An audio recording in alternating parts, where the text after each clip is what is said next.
Hey guys, this is Joey with Low and Slow Barbecue, and today we're going to be checking out smoke tubes. I did a video on this before, but today we're going to really get into it and give you a better idea of what we're working with.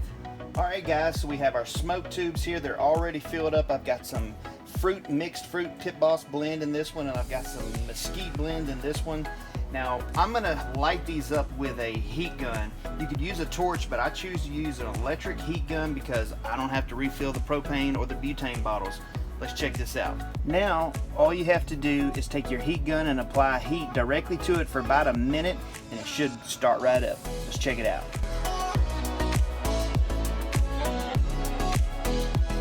As you can tell, it's starting to heat up. We got a little bit of smoke, and it won't be long, and it'll take off.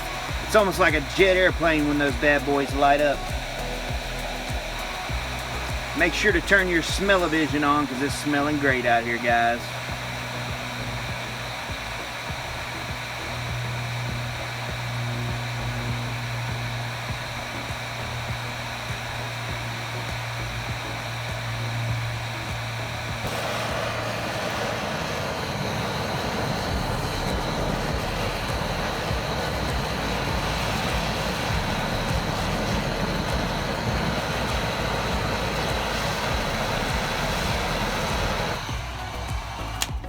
Once you get a nice flame like this, you're going to want to let it burn for about 5 minutes and then blow the flame out, and then we'll show you guys how to put it on the grill itself. As you can see, we've already blown it out, and so there's no more flame, it's just the smoke. Now what I like to do is take it and set it right in here, and the reason I do this is because you can still place your grill grates on top of here.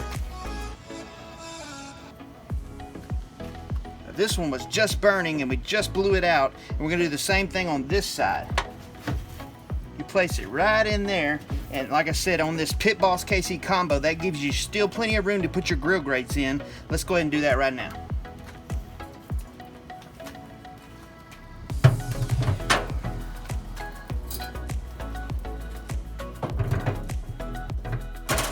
Now I have a maximum amount of space so I can cook. I got plenty of space in here. None of those smoke tubes are interfering with my meat as far as space is concerned. I've got my heating tray up here. I have all this rack space. Let's get to cooking, guys. Now those smoke tubes have been in here for about 1 minute. I want to give you a real quick demonstration. Now the smoker is not on right now. These are just the smoke tube effects. That's just from the smoke tubes, guys. No smoker is running right now. If it was, you could hear the fan motor blowing. That is only from the tubes themselves. So you ask yourself, is it worth it? Absolutely, man. Absolutely worth it. So like I said before, guys, it's a real fast video about smoke tubes. They're not that expensive. I'm going to post a link in the description below. If you like what you saw here today, like, subscribe, share with your friends. Make sure you click on that subscribe button down below, and we'll be seeing you guys keeping it low and slow.